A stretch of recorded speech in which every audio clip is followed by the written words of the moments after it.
Cashflow Diary Podcast, episode 366. Welcome to yet another exciting episode of the Cashflow Diary Podcast, the podcast that teaches you insider tips, tactics, and strategies for creating leverage streams of cash flow into your life. Learn from top-performing entrepreneurs, business owners, investors, and thought leaders from across the globe as they share their secrets to success. Like what you learn on this and other Cashflow Diary podcast episodes? Go to learninvestingnow.com and sign up to receive powerful tips and information that will help you succeed as an entrepreneur and investor. Now, here's your host, investor, entrepreneur, business owner, educator, speaker, author, and master facilitator of Robert Kiyosaki's cash flow game, Jay Massey. All right, ladies and gentlemen, welcome to another episode of the Cashflow Diary Podcast. I'm your host, Jay Massey, and I'm glad that you're here today because we are going to talk about, well, honestly, one of my most favorite subjects. I will easily say that for the first 6 years of my real estate career, what we're going to talk about today is how I was able to continue to make business happen. There was really no other major strategy than what we're going to talk about today. In fact, what we're going to talk about today has the ability to lower your marketing costs. Dare I say all the way to zero if you're smart enough. What I'm also going to say is that if you are brave enough to go out there and do what we are going to talk about today, you will find yourself in a position that you will not be able to imagine sooner than you think. That's what I believe. And I'm like now, and I'm sure right around now you're wondering, what are we talking about? That's good because I have with me today none other than Stacy Brown Randall. Here's why this is important for you and me, because she's an expert. And I said expert especially, and I'm using it in the correct sense of the word, with helping you and I generate referrals. But more importantly than just referrals, because I know some of you tuned out when I said that. What would it be like for you if you could get a referral but didn't have to actually ask for it? Does that sound like some sort of nirvana? Does that sound like something that would make you excited?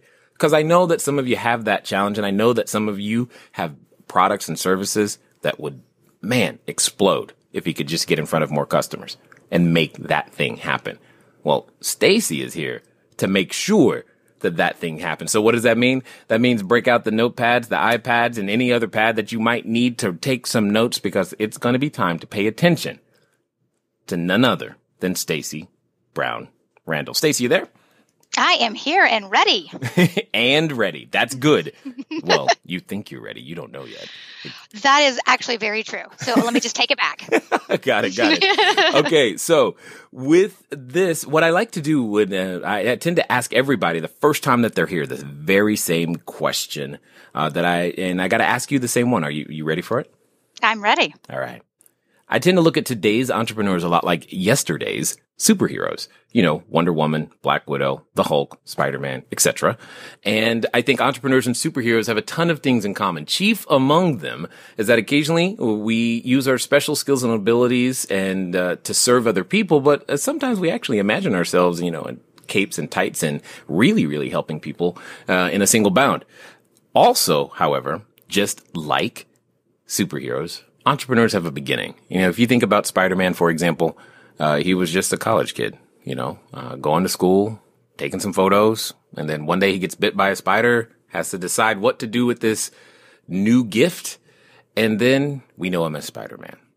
So my question to you is, before all of your online programs, before your coaching, before being a 3-time entrepreneur, and before even the kids, everything, what we want to know is, who is Stacy Brown Randall? Well, thank you for asking that question. And I hope my answer doesn't disappoint you and your listeners, because when I kind of explain my background, I always tell folks it was pretty normal and pretty average. So, when I kind of go all the way back, right? One thing that I loved to do as a kid was theater. And I think that then eventually drove my drive to learn how to speak and present. And I went on thinking I would be the next Katie Couric.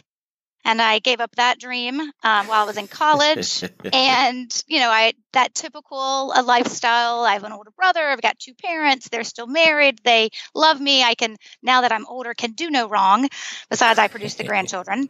Right. So, when I think back to it was this normal, wonderful childhood, lots of sports, lots of activities, always honing that skill. I didn't know it then, always honing that skill, the ability to teach and to present. And, went to college, graduated, had a couple of jobs. And then from that point forward, things got really, really interesting once I decided to kind of take that leap into becoming an entrepreneur. Yeah, that's exactly what we're going to get to that in a moment. It's what we call the superhero moment. And we're going to get to that in just a moment. But there's some things in that boring background that you say that I still want to talk about, because I heard some things that I think are similar for a lot of people, and that some people may now find themselves trying to learn, but and I think you learned them because it was a natural inclination. For example, and it's been my experience that one of the hard fought, won for skills, but is absolutely necessary, is the ability to speak, present, and teach. And you just talked about that, but it was more because you already had an interest in presenting yourself in that way. Was that something, are there other artists or in the family, or is that just, you just woke up and you couldn't help but put on a show? So I'm always the loudest in my family. Yes. And definitely, I think about that. My brother's very quiet, and I'm more like my father. My father is an author, so reading and writing were big deals in our family. It was one I happened to pick up, not necessarily my brother. But so I think that, being surrounded by books and being surrounded by my father's books, and he did a lot of historical fictions. And so there were always stacks of books everywhere. So just that love of reading, was really kind of instilled in me early on. We could always stay up later if we were reading. If not, we had to go to bed. Nice. And there was no television during the week. We didn't have TVs in our bedrooms until we were in high school. So there's some things that my parents did, I think, that kind of set this baseline of loving to read, and then really noticing I had a gift for writing and really focusing on writing. Can't say the same for me about math, but focusing on writing. And then the fact that I do believe it's one of those things that God gave me is just this natural ability to want to present and to want to teach other people. And I think once I got my master's degree, I actually even became an adjunct professor for a couple of years and really enjoyed that. So I think it's just one of those things where we all have talents. That just happened to be something that I had and I developed, and then been definitely able to use it. Yeah, I get that a bunch, but I just realized something. Now we're helping people with their parenting, because you just said if our kids want to stay up late, all I got to do is say, sure, just read a book. They're going to go to bed. It's awesome. Well, it's funny because my kids, I have 3, 6, 8, and 9, and my kids stay up to read. Like, we have instilled that in them, and it's a big deal to stay up to read. So you can get your kids to go to sleep, and you can also get them to love reading. Either way, you're getting the win. Right. I'm like, super ninja secret right there. I'm going to try that one tonight. I mean, I'm just saying, So now, this is what I find interesting, though, is that the skill set of speaking, presenting, and teaching typically doesn't present itself as, at least I haven't seen a whole lot of environments that go, okay, you're a good speaker and presenter, you should become an entrepreneur. A lot of people end up going, they may have this skill set, but haven't found a way to use it and utilize it to turn it into a business. But before we get to that, I have a question, because I got to know, you mentioned you played sports. Were they team sports or individual? Team sports. Like basketball or? No, I got cut from the JV basketball team. My sports growing up were soccer and softball. And then I also, in high school, when I got to high school, I also ran track and cross country, which were more individual sports. And I was also a cheerleader. Got it. Okay, perfect. Because I think that has a lot to do with these things that we do in our formative years, if you will, have a lot to do with what we choose later in life. And it's often a place where we can begin to discover those skills and abilities. So I'm really curious, when we were on the sports teams, did you ever become like the captain?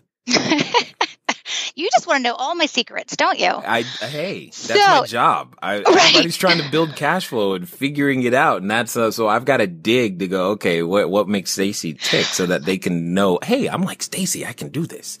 Right. So this is, I do hope some of your listeners can actually relate to what I'm about to say. So yes, I think I would say I probably peaked more in college than I did in high school with a lot of my leadership skills.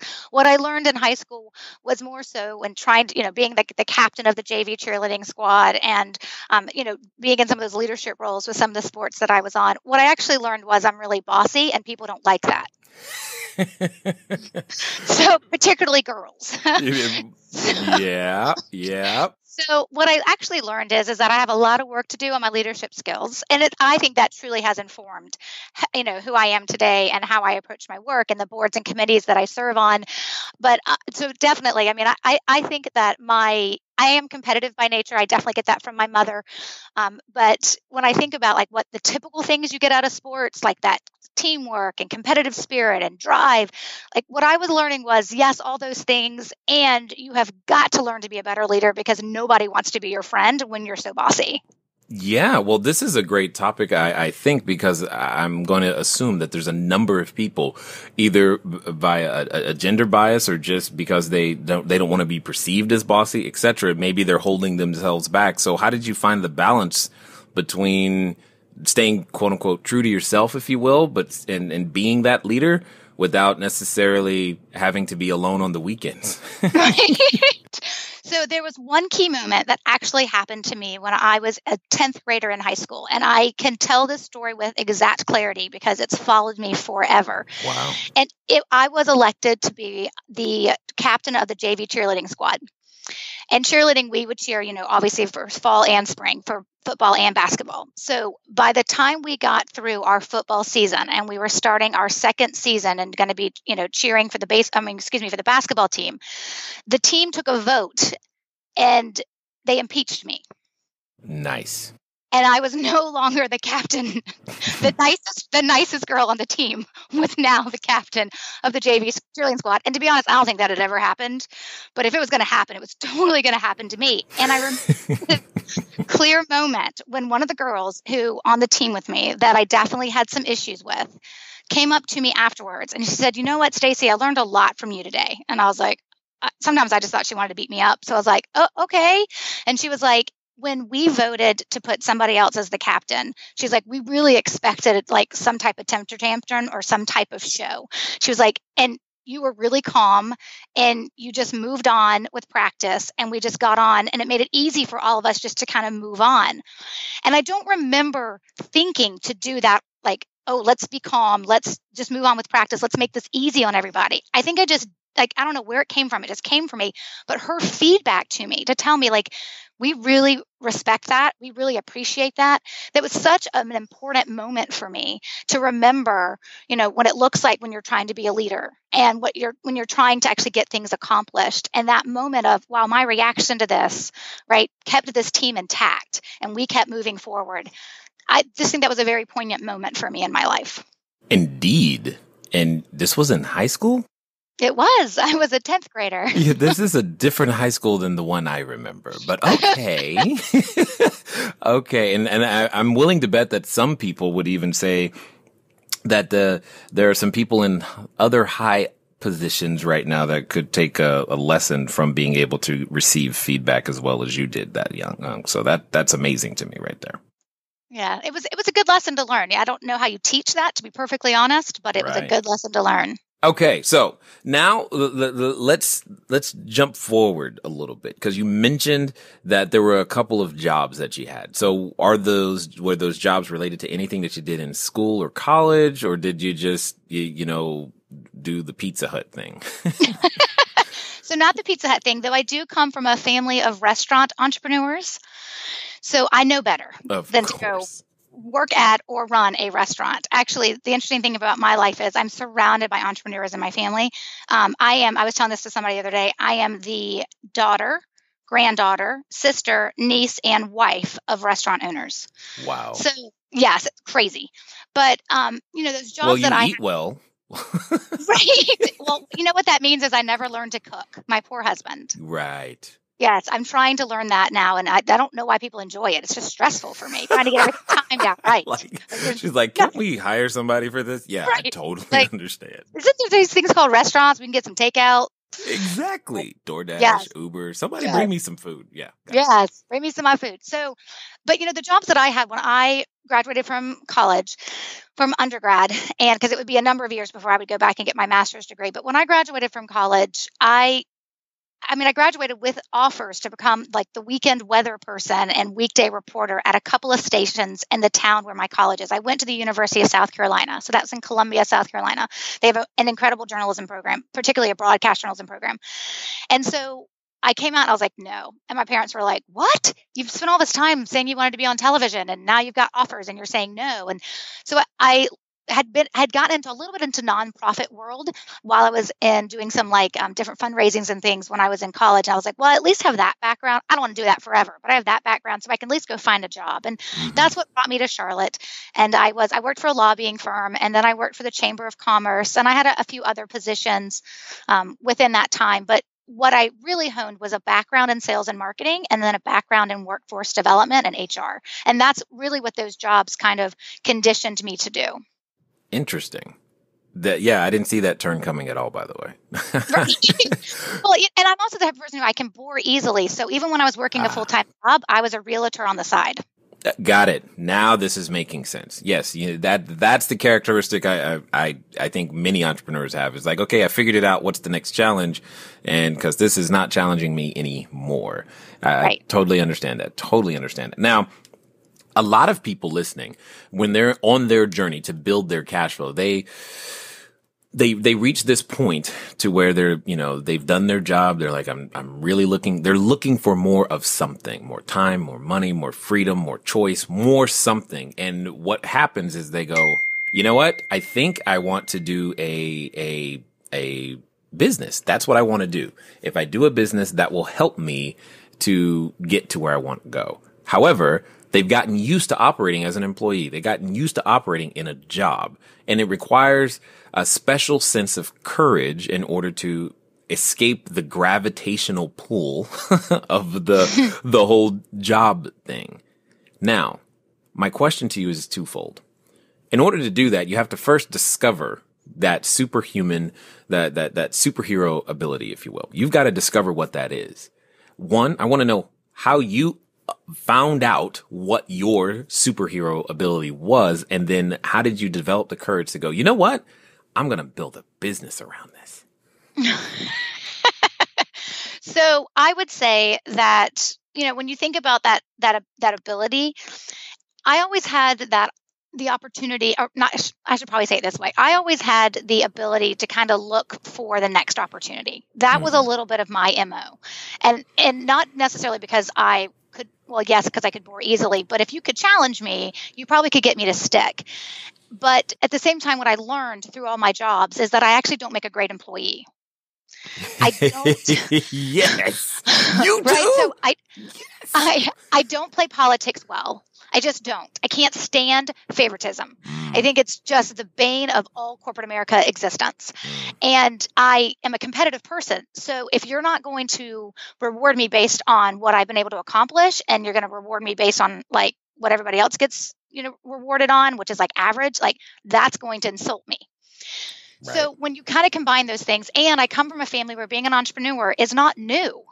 Right. It's not, to be honest, being an entrepreneur isn't scary in my family. Now, what is scary is when you go do a job or build a company that they don't understand, because they understand restaurants and they understand hospitality and tourism, and everything else are like, wait, I don't get it. Right. Right. So, but I had always had that support. And I sat around every Thanksgiving and Christmas. We're talking about our businesses, not the people we work for. Nice. And so, when you think about that, I knew that taking that leap was something I wanted to do. And that ability to just be like, you know what, I actually do have people in my life that'll catch me. And so I'm going to try to fly. And just making that leap and knowing that I was willing to work hard. It wasn't really going great in any job I ever had, even though I was promoted and moved along. I didn't want any more of that. Right. And I wanted the freedom. I wanted all those freedoms that you want. But for me, I wanted the freedom to control what happened to me, because sometimes I didn't like who a company turned me into. And a lot of times I wasn't what they needed. because I'm not this great employee. So for me, it was really that ability to say, this isn't crazy, because you know people who do it, and you just got to learn to fly, And I read this great quote recently. It was like, this guy said, I don't know who said it. It was in a magazine I read, but this guy said, sometimes you just got to jump and grow wings on the way down. And so that's what I did. I just jumped and figured I'll figure it out, and I'll learn to fly on the way down. Now, I'll tell you this. I made the decision to leave my safe corporate job and take this leap. And I actually, the very first thing I did was I joined a small company as an equal third partner and started a new division. But I did that being 4 weeks pregnant and not knowing it. Okay. And that's definitely not a way, if I give any advice to your listeners, not a way to start a business. I'm just saying. Wow. I'm not saying do it. I'm just saying it makes things more complicated. Yeah, a little bit. Morning sickness and 12-hour days probably don't mix. No, they don't. Not too well. Okay. So what was that initial business? So it was a research firm. And yes. And so my area of expertise back then, it was when I was on the human capital HR side, was generational diversity and employee engagement. So we were a research firm that would go into companies like BDO, which is a large accounting firm in the United States, and we would do like a generational study on their employees and help them figure out how they can keep their employees from different generations. And I had been interested in it, and then I kind of created a job from it. And then this research firm said, "Come join us. Let's do this together, and you can be our lead generational consultant." I didn't know what that meant. I was like, "What does it mean to be a consultant?" I had to figure it out. And so that's what I did. And I did that for about a year. And my largest client said, "You're really good at this. You should have your own company, and we'll be your first client." Nice. Completely not the way it's supposed to start. No. And it definitely, got me thinking, wow, this business thing is way easier than I ever thought about. Okay, so this is good because there's two types of people that are listening right now. There's the person who's listening to you going, they're upset because they're like, that didn't happen for me. That's not fair. And then there's the person who's going, wow, that's amazing. Maybe that can happen for me too. But my question is, oftentimes things that come easy at the beginning let us down later. So yes. There's got to be more to this story. Oh, please, you have to ask how it ended. Yes, I do. That's all. Because that is the part to tell, right? Like everything I just told you was the roses. Now let's get to the thorns, yeah, right? What really happened? Right. So, they came along as my first client. It was incredible. This was at the end of 2008. So my business did amazingly well during the recession. Nice. But what I did was what a lot of entrepreneurs do, particularly when it's just you and you're starting out, or if it's just you forever. We put our head down and we do the work. And until the work dries up, we forget to look up for more business. Yeah. And so for 2 years, I just puttered along with this great, almost 6-figure every year contract with this client. And it was wonderful. And I spent some time. Hold on. There was only one client? Yes. Yeah. One. Okay. Right. Fair. I get it. Not fair. Don't worry. It gets bad. Let me get there. Let me get to that part. Right. So this one client, it was fantastic. I didn't bring on new clients. I spent time writing articles and doing research and getting interviewed by Bloomberg News. And I thought I was like, woo, this is fantastic.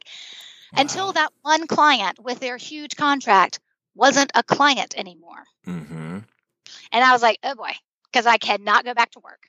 So then I started having to hustle. Then I was like, I got to go find clients. And remember, I do have a background in sales and marketing. So sales isn't my issue, but I had to get out there and figure out a way to build sales and do it in a way that worked for me. Mm-hmm. And there's just some things that don't work for me. And I believe they don't work for most people. But so I was like, oh my gosh, I got to bring in clients. And so I started bringing on clients, but my business was becoming much more commoditized and the generational interest cycles. And so I was hitting a downward cycle and people wanting to talk about the generations. It's an up cycle now. It's been in a down cycle. And at the same time, I was also being commoditized because what I could do, other companies could do as well. And it was surveys. So everybody thought, I just do that on SurveyMonkey for free, right? So wasn't ahead of any of these issues. And I should have been. I'm smart enough to be. And after 2 years of that business, it just crashed and burned. and it failed, and it was painful. It was painful financially. It was painful mentally and emotionally. I let that thing die. I should have cut it off way before, but I just couldn't let go, because at the end of the day, the worst thing was the hit my ego took. Yes. Now we're getting real. Because one of the things that I know a lot of people are afraid of right now, Stacy, they're not starting because they don't want to feel any of the things that you just mentioned, because they think that's the end of life or something. So now that you're on the other side of those things, what would you say to that person who's like they're still sitting in the bleachers because they don't even want to get on the field because they're afraid it's going to hurt? Here's the deal. When it comes to generating more business, you got to have a plan, and, well, some plan is better than no plan. And I know at the time right now, it might be like, wow, Jay, I don't want to try too much more. Another plan, another way? Yeah, well, I get it. Here's the deal. Do something. Because the reason you're listening is to look for those tips, the tools, the techniques, the things that you can go out there and to build your cash flow. That's why we bring them to you. Well, here's another strategy. And the cool thing about this one is that it fits for everybody, because all it costs is time. Let's get back to it.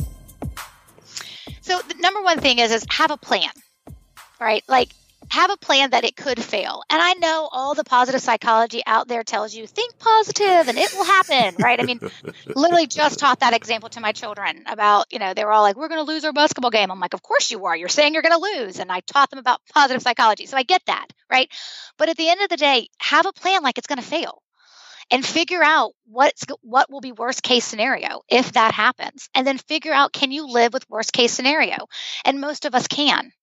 And I'll tell you, if you know that there's a chance you could fail, you'll work a lot harder to not end up there. And so when I failed, and I did it in all the wrong ways, right? I had to go get a job. It was the longest 15 months of my life. I mean, it was one of those things where I would drive to work, walk across the lobby back in my suit. I had to hang up my jeans, right? Walk across the lobby back in my suit and be like, how did I get here this morning? Like, I wouldn't even remember the commute to work. Great company, not right for me. And when I left to go back out on my own again to build the business I have today, I took the nameplate with me off the door that said Stacy Randall, Chief Talent Officer. I took that nameplate, and it sits above my door in my office. And I have to look at it every day and be like, yeah, nope, not going back there. And it is what really pushes me. So I would tell folks who are like, should I do it? Should I do it? Have a plan. Know what you want to do. Don't quit your job without having savings and without understanding what you think you want to do. No, you're probably going to change over the course of your business's first year, but have a plan, right? And then have the thing that motivates you when you have to tell yourself, well, this is really hard. I happen to have a nameplate I look at, right? But it could be anything. So it's have the visual of where you don't want to have to go back to, but also don't jump until you have some sort of plan, knowing plans will change, right? But have some plan. Yep. Totally understood. Now, when you're digging yourself out, I'm assuming through that job, and you're in that position. One, kudos for going, you know what? That's just what I got to do. I know that was probably time you like to, not think about a lot, but to get yourself back out again, you I'm assuming, developed different skill sets necessary, specifically as it relates to referrals. So help us understand, how that process works, and more importantly, how that process could work for someone else who's listening and wanting to grow their business as well. Right. Absolutely. So what happened to me is when I had to take that job, I was always looking for plan B. Like, if I knew if God was going to allow me to go back out on my own, I was not going to mess up a second time. And that was really important to me. So I was always looking for opportunities. When I unpacked what went wrong in my first business, and let me be really honest with your listeners, I didn't talk about my business failure until 2 years later. I was well into this the company I have now. I was well into this company before I actually started telling people, that first business I had, I didn't get some great job opportunity I had to take with the spin, that I gave it. I was like, I had to get a job. because that business failed. So, this wasn't like I failed and I picked myself up and said, okay, let's talk about it. Like there was there was some grief process I had to go through. So I don't want to paint roses that aren't actually there. And the other thing is when I unpacked my first business, I realized that business development isn't my problem. I know how to talk about what I'm passionate about, and I know how to get other people to see from that perspective how they can have what I have, or use what it is that I'm selling, right? So, but what I realized is that I didn't have a systematic way to touch business development every day in a way that honors me. And what I realized is I'm good at reforming relationships and building a network. And so referrals should be perfect for me. But when I looked back at my first business, I didn't receive one. Ooh. So when I was thinking about starting a second business while working at that job, I became certified as a productivity coach. And I knew that was my plan B. So when I started my coaching practice, I started out as a productivity coach. And I took everything I had learned and thought would be possible with my referral strategy and just tested it on myself. I was my first guinea pig. Mm-hmm. And in my first year as a productivity coach, I generated over 100 referrals. And I didn't ask for any of them. And that was what I realized was different about me and every other person out there talking about referrals, right? Because they're saying, here's how you ask. And if you can't ask, it's your problem. No, that's completely false. So I figured out how to ask, I figured out how to generate referrals without having to ask for them. And then my client said, okay, wait. We love that you're helping us run our businesses better. And you've morphed more from a productivity coach to a business coach. But why is it so hard to get on your calendar? Like, why can't I get the spot that I want when I want it? And you're forcing me into like first and third Tuesdays at 3. And I was like, well, when supply, when you've got a lot of supply and demand, it's like I've kind of taught the whole process there.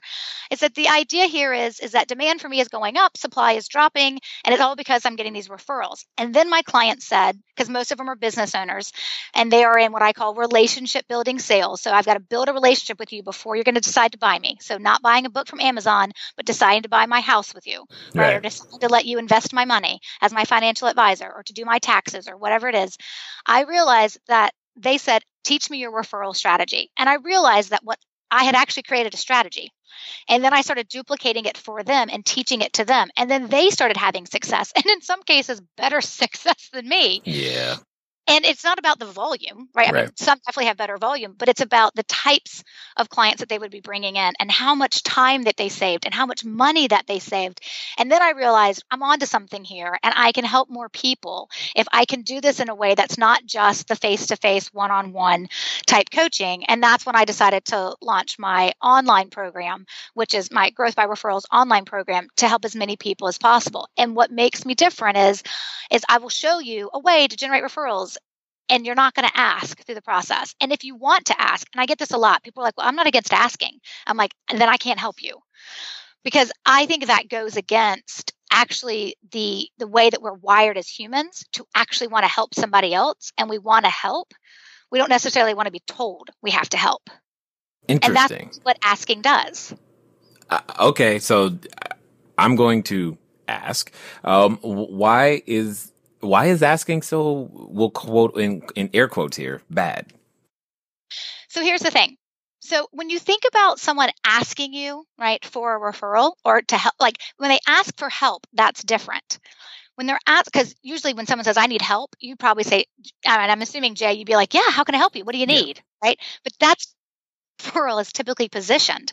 It's positioned as, hey, who do you know who should be doing business with me? Or I saw on LinkedIn that you know Tom, and I really would like to meet Tom, right? What it does is it violates at the very core of actually who's the hero of the referral process. When I ask, I make it about me. But generating a referral has nothing to do with me. Generating a referral, the hero in the story, is actually the person, the referral source, who's going to make the introduction to me, right? It's not even the client, the potential client that has the pain, that has the problem that I can solve, right? It's the referral source and them deciding to make the connection between the person with the problem, the prospective client, and you, right? The person receiving the referral, the person who has the solution. And so when we ask, we violate, right, their need to want to help us because we're asking for it. We commoditize the relationship. And because referrals are built on trust, you can't violate that and you can't commoditize that. this is interesting because what you're referring to is very core to everything that that I do practice, teach. All of our students are out there obtaining referrals all the time. I guess my question then, because, by default, being in the real estate world, we're in a high trust and high dollar world, which means relationship is key. I'm curious to understand, what do you think the difference? Is there a difference between, say, someone who's out there, asking versus someone who's not asking? Is there a higher client satisfaction on one side? Are their clients contributing more money? What is the effect? Let's pretend both of them are getting the same number of referrals, or is that even possible? Are you saying that you get more referrals by not asking? I'm just trying to unpack this thing to understand. Yes, it's a great question. So here's the thing. We don't ask, but that doesn't mean we do nothing.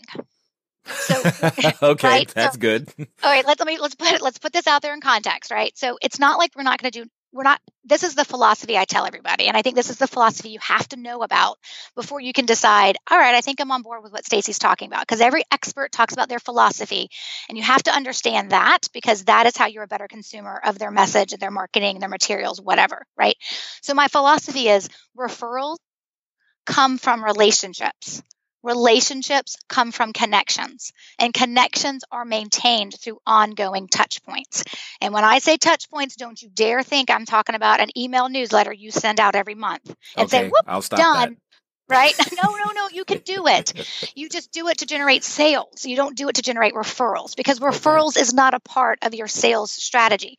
It is a part of your sales strategy in terms of it's how you generate clients, but the tactics you use in sales are different than the ones you use on referrals. So when you ask the question, okay, so if I'm not asking like what's happening, right? Why is that work? How is that's going to happen? We do want to stay in touch and stay in front of the people who refer us, or the people who should be referring us, and build a relationship with them. And I don't mean go grab beers every Friday night, because nobody has time for that. I mean, generally take an interest in their world and try to connect with them. And I've got a great superhero story for that if we have time, but it's just connecting with them in a way that makes them think, well, Stacy cares about me. Jay cares about me. We're not trying to build 100 referral sources, right? But a dozen to 2 dozen is where most of my folks fall. And if you're generating a couple of referrals from all those folks, you're probably getting what you need. Not everybody will get to 100% referral. Not every industry is built that way. But for some folks, if I could get them to 30 or 50%, they'd be like, that would be amazing. Right. And so it is about how we build relationships with people, but we have to group these people together so that we can, in some levels, systematize it so that we don't forget to do something. So when I say don't ask, I just mean that we don't come out with our hands like we're begging for help, right? We're literally making sure that they know we're investing in them. And then when an opportunity comes along, they will refer it to us. And once they've referred once and we think properly and keep that relationship going, they'll always refer back. Interesting. Okay. I'm obviously, you're the first person that I've heard say anything like this, and I'm sure that's true for everyone listening today. So how did you develop, we'll call it the intuition, the understanding, because this is very nuanced. I mean, everybody, we know we should be getting referrals. That's not necessarily new. This not having to ask part seems like I feel like there was a story or an understanding that happened one day. Like, I don't know. I'm sure just the skies parted and the sun shined. I don't know. I just feel like there's something there. It's like, how did you come about that distinction? I mean, there's just something to that.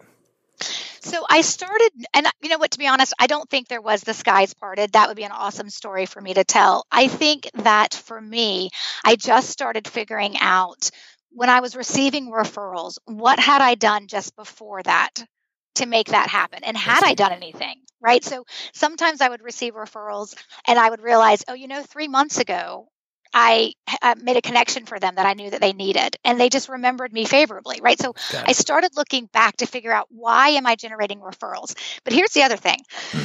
I do really good work. And I have a really good client experience. That helps. It does, because here's the thing. Nobody refers crappy work. Right.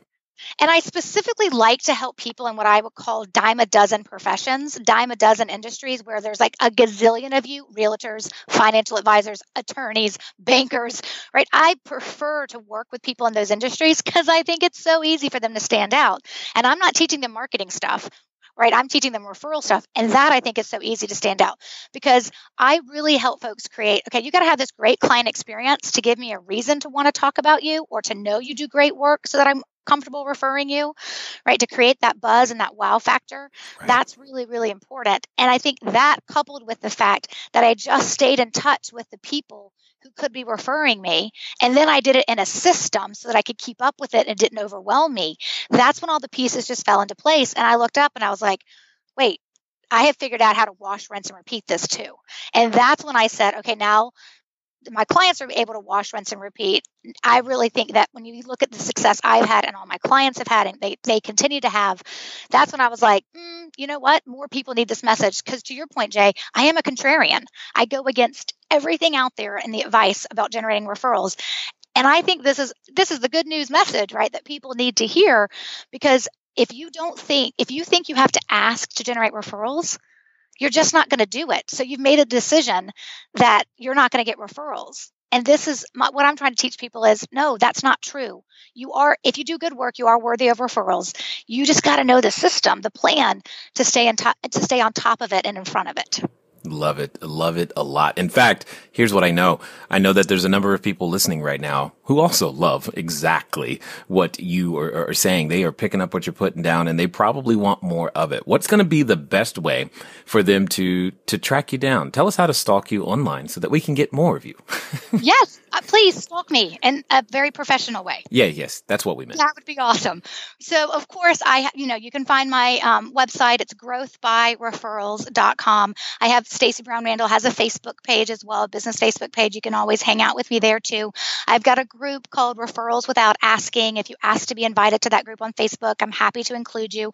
And then what I'd love to do is I want to take what we've been talking about and give your listeners just a little bit more information so they can dive into some of the pieces we're talking about.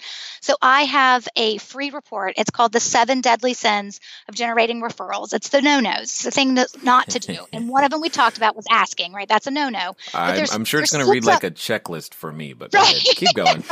Yeah. Right. But there's 6 other no-nos, right, that you shouldn't be doing. And I would let me make it easy for your listeners and just put it on the website, growthbyreferrals.com/cashflow diary. If they go to that link, it'll be right there for them. They can grab it, read those, the 7 deadly sins, get some more information, put some context around what we've been talking about. Of course, I've got a blog, YouTube channel, all those things. They can learn more about me as well. And so, they can just kind of figure out what I'm all about. And then I would love for them, if they're interested, to, comment and start a conversation with me. Indeed. So as we wind down here, I've got a final question for you, which I think is going to be an interesting answer, given everything else. You just totally set me up. Well, I'm guessing. I'm just, okay. I'm taking the information and I'm just like, this is going to be good. So, let's pretend for a moment that someone listening is, they're in front of the superhero outfit store, Stacy. They think, I'm going to go be this entrepreneur. That's what's going to happen for me. I'm going to get my tights, my cape. I know what I'm going to do. People are going to love me. However, as you know, in the back of their mind, they still have this voice. It's that voice that comes up when we think we're going to go do something great. It's the voice that comes and reminds us of what we're not and how we haven't and who are we to think we could. And for some people, they're related to that voice. So my question to you is as follows. Let's pretend that this person is actually going to follow through and do exactly what you said, and they're going to do so in the next 24 to 48 hours. What would you tell them to do? So they're going to do what we just spent time talking about, right? Mm-hmm. So the question is what would I tell them to do? Yeah, they're going to get their business. They think they want to get their business started. They're ready to go. What do they need to do? So, I would say that the first thing, I would say 2 things, but the first thing I would say is when those doubts creep in, and whether it's your voice or someone else's voice, you have to learn to play the shut up game. because those voices are going to be there, and they're going to be people you love, and they're going to be inside your own head. And I teach my clients this all the time, right? You got to learn to play the shut up game and tell those voices to shut up. The other thing that I would say, if you're going to take what I say and go and do it and make it happen, is make the decision. At the end of the day, what I did with my referral program, and now it's the fact of, what I sell online and to my clients, it started out because years ago, I made the decision to take control of not having another failure. And so I had to do it differently. I had to build a business differently, and referrals became my lifeline. And that's the lifeline I want to give to others. So if someone were standing there in front of that superhero store, and I hope if they're a woman, they're grabbing Wonder Woman because she's my favorite. But if not, whatever, right? That they would be willing to play the shut up game to protect their mindset of why they're doing what they're about to do. And at the same time, that they have made the decision that this isn't just starting a company. This is starting a new way to control your world. And it's an amazing ride that I wouldn't trade for anything. But those rides have ups and downs, and just be prepared for them. And as someone once said, never go too high in your highs and never too low in your lows when you're starting a business. Indeed. I love it. I love the energy. I love the passion and the connect and just the contrarian view. I mean, as an entrepreneur and a guy who's a horrible employee too. Well, I get it. It's just amazing what we can do today and what can be created from what others might determine to be a failure. We can turn around, and we have the capacity to make something successful from it. And I definitely appreciate the knowledge, insight, and wisdom that you shared with us here today, Stacey. Well, thank you so much for having me. I appreciate it. All right, ladies and gentlemen, you know what time it is. It's time for you to move at the speed of instruction. What does that mean? That means growthbyreferrals.com/cashflow diary. When? Now. Why? Because you know you need it. You said to yourself while you were listening, ooh, I should do that, but let me finish this first. No. Stop. Do it now. Why? Because you know, like I know, how many times you've made that decision and not followed through. I'm telling you to go right now, because one more referral, you are one conversation away from being able to make that business into the things that you want it to be. Ladies and gentlemen, it's been fun talking to you today. I look forward to talking to you soon. Until next time.